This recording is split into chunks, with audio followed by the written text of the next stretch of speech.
Student, myself Vandana Grover and today I will teach you future perfect tense. Dear students, आज मैं आपको future perfect tense के बारे में बतलाऊंगी. इसके रूल और रेगुलेशन बताने से पहले हम एक छोटी सी बहुत कॉमन सी बात को लेंगे कि ये क्योंकि फ्यूचर परफेक्ट है तो इसमें विल और शेल का यूज बहुत ज्यादा और हर जगह आपको मिलेगा क्योंकि फ्यूचर परफेक्ट है. दूसरी चीज, क्योंकि ये परफेक्ट है इसलिए इसमें हैव और वर्ब की थर्ड फॉर्म आएगी. फ्यूचर होने के कारण विल और शैल और परफेक्ट होने के कारण हैव और third form of the verb. ये चीज हम जहां ये मिले एक साथ वहां मान लीजिए क्या फ्यूचर परफेक्ट है.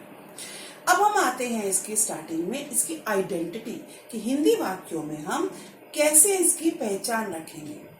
बेटा, अगर हिंदी वाक्य में किसी वाक्य के अंत में आपको चुका होगा, चुकी होगी, चुके होगे इनमें से कुछ भी मिले तो इट मीन्स वो फ्यूचर परफेक्ट टेंस है. चुका होगा, चुकी होगी, चुके होंगे आने पर हिंदी वाक्य में वो सेंटेंस फ्यूचर परफेक्ट का है.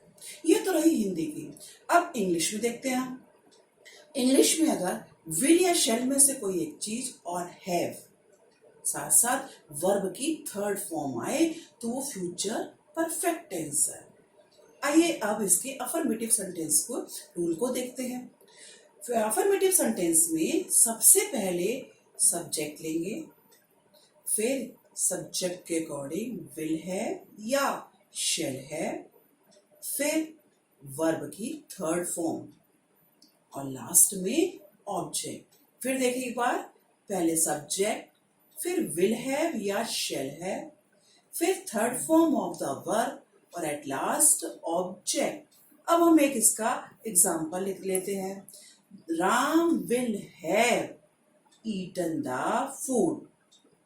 राम खाना खा चुका होगा. तो देखिए हिंदी का निकल रहा है चुका होगा और इंग्लिश में हमने क्या लिया है इसके लिए, विल हैव ईटन. अब आ रहे हैं हम इसके सेकेंड टाइप नेगेटिव सेंटेंस पर. नेगेटिव सेंटेंस की हिंदी में क्या पहचान है कि हिंदी में हमें इसके बीच में हिंदी वाक्यों के बीच में नहीं मिलेगा. नहीं शब्द हिंदी वाक्य के बीच में आता है तो वो नेगेटिव सेंटेंस है. और जब हम इंग्लिश सेंटेंस में देखते हैं नेगेटिव में आइडेंटिटी तो क्या आएगी, इसको जरा ध्यान से देखिएगा. वो होगी विल नॉट हैव या शैल नॉट हैव. मीन्स ये जो नॉट है ये विल या शैल के तुरंत बाद में आएगा. हैव फिर लास्ट. विल नॉट हैव या शैल नॉट हैव. अब आते हैं हम इसके रूल पर. नेगेटिव सेंटेंस के सब्जेक्ट, फिर विल नॉट हैव या शैल नॉट हैव, फिर third form of the verb और लास्ट में ऑब्जेक्ट. सब्जेक्ट, फिर विल नॉट हैव या शैल नॉट हैव, फिर third form of the verb और लास्ट में ऑब्जेक्ट. अब हम सेंटेंस को नेगेटिव में लेते हैं.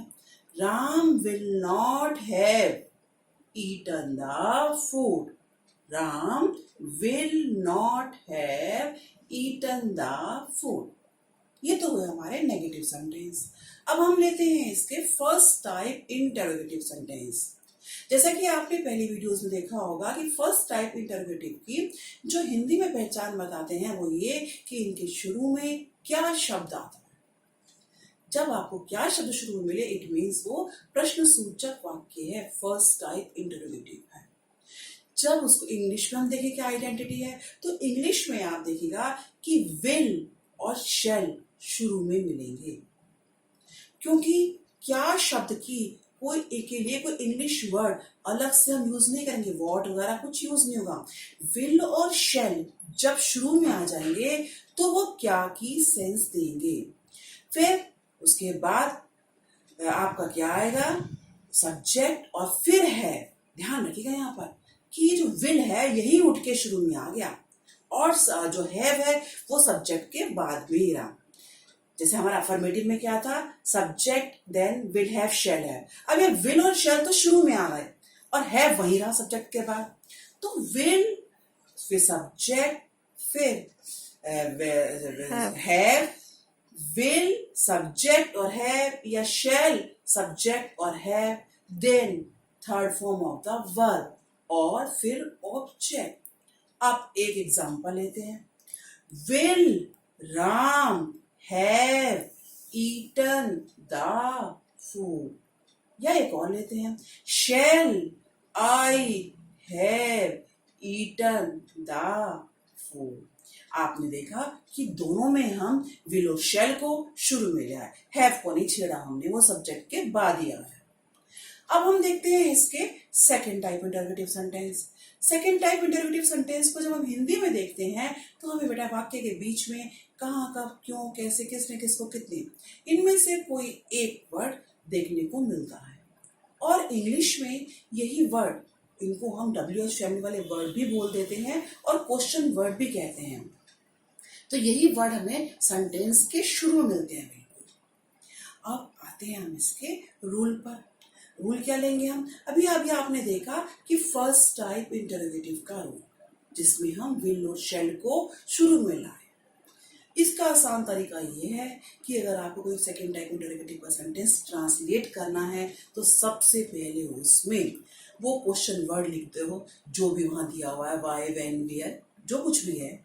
उसके बाद अपने माइंड में फर्स्ट टाइप इंटरोगेटिव वाले रूल ले आइए और पूरा सेंटेंस आप फर्स्ट टाइप इंटरोगेटिव का बना दीजिए। एक और तरीका भी हम कह सकते हैं कि पहले फर्स्ट टाइप इंटरोगेटिव का सेंटेंस बना दीजिए और फिर क्वेश्चन वर्ड को सबसे शुरू में ले आइए, कभी गलत होगा ही नहीं। आइए अब एक सेंटेंस देखें इसका। Will Ram have eaten the food, ये हमारा था फर्स्ट टाइप इंटरोगेटिव। अब देखिए हम इसे कैसे चेंज कर सकते हैं सेकंड टाइप इंटरोगेटिव में।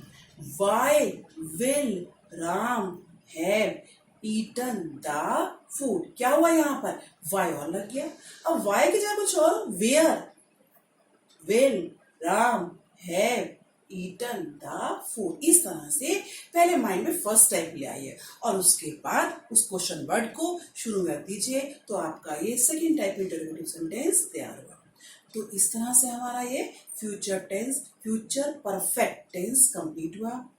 अब नेक्स्ट वीडियो में हम फ्यूचर परफेक्ट कंटीन्यूअस टेंस के साथ फिर मिलेंगे। तब तक के लिए बाय। और आप इस चैनल को सब्सक्राइब जरूर कीजिएगा, हो सके तो शेयर कीजिएगा और बेल आइकन को भी प्रेस कीजिए। Thank you.